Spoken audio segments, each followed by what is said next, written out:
Hey everyone, welcome to our first book club episode of Southcast Radio. This is Mary Thornsberry, and we're going to start by reading a chapter from my book, Fantasy Planet, and then we are going to discuss our favorite books. We will share some of our book pet peeves, favorite genres, and what we want to see more of in books. Here we go! We are friends, we talk about everything, and we are here to share with you. We are Southcast Radio. Come have fun with us, we'll take you everywhere. With little time and much to do, to have fun with our tight-knit crew. Northeast, west, no Southcast Radio. Southcast Radio, we have a lot of things to do. Be with you all the time when I have you on my mind. Come on, everybody, we all say, let's do it today. Share your heart, be your part. We all having fun. Want to have fun with us? We all having fun. Want to have fun with us? We all having fun. Want to have fun with us? We will be reading a section of Fantastic Planet by Mary Thornsberry, unbeatable on Amazon. Prologue. The black cloud came without warning. The wind picked up, blowing dirt and leaves everywhere. It was so strong it even uprooted trees. Everyone ran in a blind panic. They had never seen anything like this before. Some ran to their homes, some ran for the nearest shelter. Soon the cloud had covered everything. There wasn't even a splatter of sunlight shining through. It was someone flipped the light switch to the off position, and now it was just dark. When Urana saw this, he ran to the only man he thought could help. He ran to Wise Man's cave, and he glancing at the carved images on the cave walls. Wise man, Una said calmly. It's happening. Wise man turned to look at Una, his face hidden beneath the hood of his robes. The time has come. Chapter 1. It was dark. So dark that Beth could barely see her hand when she put it in front of her face. The only thing that was visible was a thick mist that seemed to have a mind of its own. If Beth squinted her eyes, she could just make out what looked like dead trees and wilting plants. She looked down to see that the mist was beginning to wrap around her ankles, as if two hands were reaching for her. Then that was when she heard the voice. Elizabeth, help us! Beth's eyes came open with a jolt. She was in her room. The darkness was gone. It had all been a dream. Beth! Elizabeth Jones! Get out of bed now or you'll be late for school! Beth's mom yelled from downstairs. Beth rubbed the sleep from her eyes, trying to rub away the images of the dream with it. I wish morning could begin in the afternoon, she mumbled to herself. Okay, Mom, she yelled down the stairs. She pulled herself out of bed and headed for the bathroom. Beth didn't know how long she looked at herself in the mirror before she began washing her face. It didn't matter how many times she splashed cold water on her face, she couldn't shake the uneasiness that the dream had left with her. It was just a dream. She couldn't understand why it would leave her with such anxiety. She reached for her toothbrush. She decided to brush it off the best she could and finished getting ready for school. Beth met her friend at the bus stop, just as she did every morning. Hey there, Josie. Quinn, my cousin, teased Quinn had been called her Joyce Saints. They were kids because he knew how much she hated to be called the skinny little nickname. Beth gave Quinn a annoyed glare. Quinn, don't call me Joyce. We are not 6 anymore. Called me Beth. Quinn put his hands up in surrender. Okay, Beth, okay. I just playing around. Beth and Quinn had been friends for years, ever since the day Quinn's family had moved in next door. They met their 2 other friends, Connor Travis and Glenn Rivers, a few years later. They had been inseparable ever since.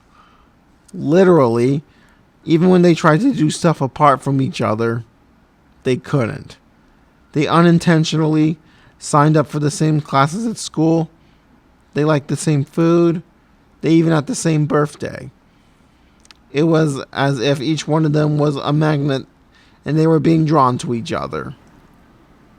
Beth sat in algebra class. She always hated algebra. It always gave her a headache. Just too many numbers. She laid her head down on her desk just to rest her eyes for a few minutes. Suddenly, she was back in that dark place again, but this time it was different. It seemed darker, if that was even possible, and it was windy, but it didn't seem to come from a specific direction. It came from all directions, and it appeared to be centered on her, as if something didn't want her there. And then she heard the voice again. "Elizabeth, help us!" Beth got up the courage to ask. Even as she shielded her face from the dirt and leaves being blown in her face. How? How do I help you? She yelled to be heard over the wind. There was such a long pause, she began to wonder if the voice could even hear her when it finally answered. Go to the clearing in McIntyre Forest. That is how you will find us. The wind was blowing harder now. But who are you? Just as Beth was about to be blown off of her feet, she heard a familiar voice calling out her name. Beth! Beth, wake up! Her eyes flew open and she saw Queen looking down at her, shaking her awake. Wake up, he said again. You get detention if Mr. Sylvan catches you sleeping in class. Again, Beth looked around to see everyone in the class heading out the door to lunch. She rubbed her eye and sweat. Thanks, Queen. After breath away make me drowsy. As they sat down to lunch, Beth was listening about her, telling her friends about her current dream. What if they thought she was crazy? But finally she took a deep breath and, hey guys, when everyone stopped what they were doing to look up at her. She began to wish the earth would open up and swallow her. Look. At first I thought it was nothing, but I have had the same dream twice in a row. Once last night and again just now when I fell asleep in class. Her 3 friends exchanged the same puzzled look. Gwen looked back at Beth. What happened in the dream? Gwen asked. The fact that her 3 friends weren't laughing their heads off right now was a major relief for Beth. I was in a really dark place. It wasn't just dark, it was like the life force had been drained from this place.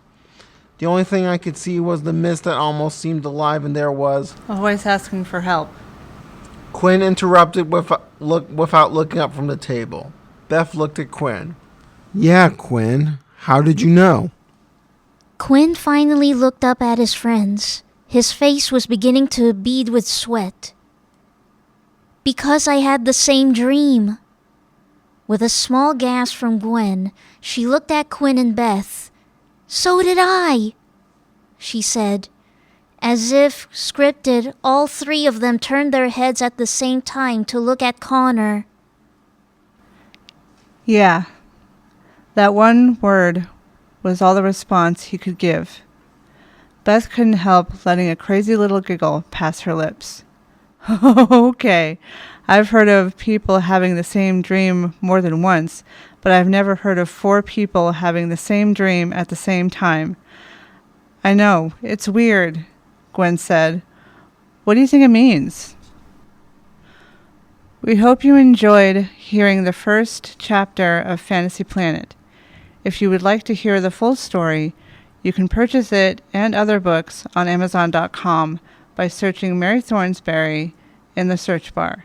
Thank you for listening. Hey, my peers, tell me, what are your favorite books of all time?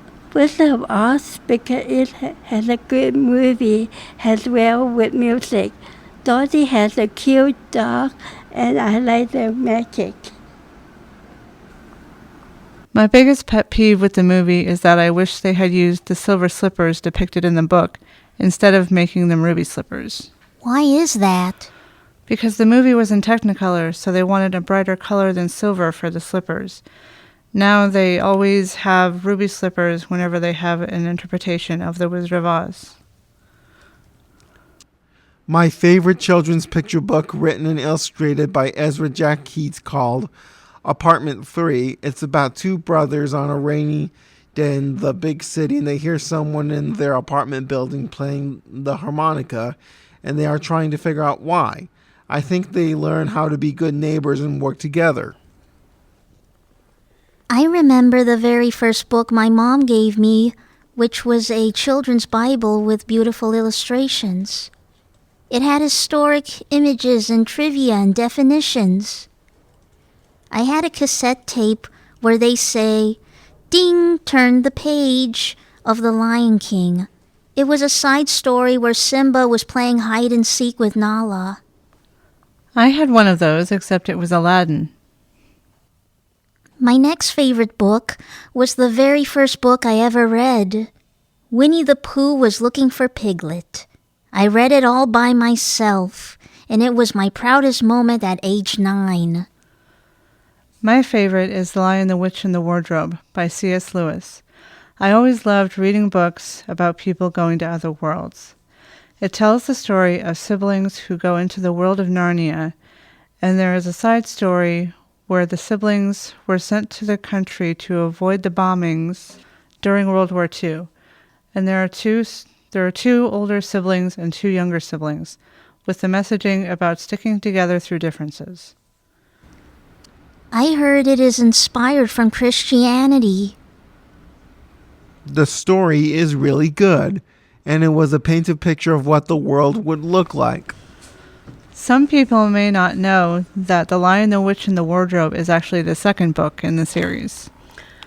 My favorite book is Latin. I like when he meets Jasmine in the marketplace and it puts a smile on my face. My favorite genre is fantasy because you can do anything with it. Your hero could be a lion, a girl with a dog, or an 11-year-old boy. I like fantasy as well, but I also love found family, such as when characters, unlike romance, they have a mentor or a figure, like a father, a mother, a brother, or a sister figure. Kind of like Sirius Black in Harry Potter. The character interaction and genuine love without romance. One of my favorite storybooks is The BFG by Roald Dahl, and The Borrower's or Gulliver's Travels when he finds the miniature people. It is all about caring and showing kindness and friendship. I like the comic books and the character Mario. I like love stories. I feel happy and laugh. I also like action like Buzz Lightyear. I like travel books. The other week, I looked up a travel book on Costa Rica. I like that I learned facts about the rainforests. It can give you a feeling of being there even though you are thousands of miles away. I wish people had more diversity in what they bought, and that they didn't always buy bestsellers. My unpopular opinion is that there should be more main characters who are a bit ugly. Like the stepsisters in Cinderella, but nice. When all the characters are pretty, I feel alienated. It affects my confidence. There is a character who is ugly in the media, Quasimodo from The Hunchback of Notre Dame. He is locked away in a tower because he is disabled and abused. That one makes me mad. There's a lot of characters who are handsome and cute. I wish there were more main characters who were ugly. I would love to read more about plus-size female characters. I was never able to relate to main female characters because none of them look like me. If there is a plus-size female character, they're often depicted as the best friend instead of being front and center. I would love to see a plus-size Disney princess. There should be a plus-size ballerina representation. As a ballerina, you get told that you have to be thin and small. I read a scary book about alligators eating animals, and I didn't like it.